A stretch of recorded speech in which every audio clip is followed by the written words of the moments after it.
L'utilisation d'un stérilisateur en prolène présente plusieurs avantages.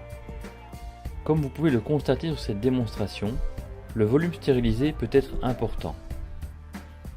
Il est possible de stériliser des instruments de chirurgie qui ne supportent pas la chaleur ou le trempage, comme les moteurs, les gastroscopes, les fibroscopes ou encore du matériel d'enregistrement comme des appareils photo ou des caméscopes qui sont souvent utilisés en chirurgie. La mise en œuvre est aisée. Le matériel qui doit être stérilisé est placé soit dans des sachets thermosoudables adaptés à la stérilisation à l'oxyde d'éthylène ou encore dans du papier adapté à la stérilisation. Le sac en plastique fourni dans le kit de stérilisation est placé dans la cuve du stérilisateur et rempli selon les besoins. Une fois le sac rempli, l'opératrice déplie et place le sachet contenant l'ampoule d'oxyde d'éthylène d'un côté. De l'autre, elle placera le dosimètre. Ce dernier doit être le plus éloigné possible de l'ampoule.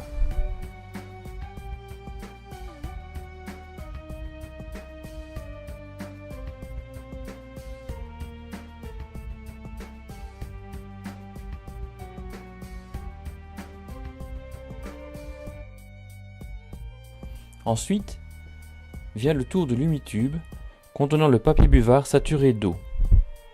Son but étant d'atteindre le taux d'hygrométrie souhaité dans la chambre de stérilisation.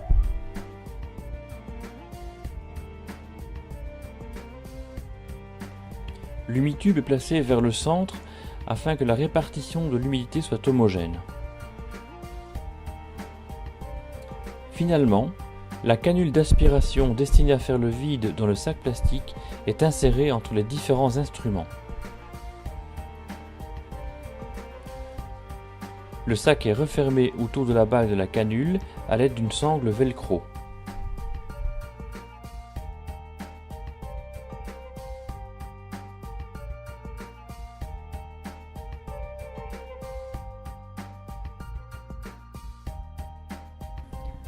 La manœuvre une fois terminée, l'opératrice branche le tuyau d'aspiration sur la canule afin de faire le vide dans le sac. Le sac est repoussé dans le stérilisateur et le cycle d'évacuation de l'air peut commencer.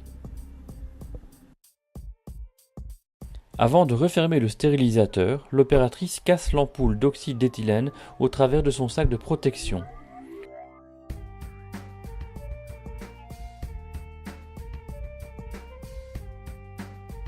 Le cycle de stérilisation peut alors commencer.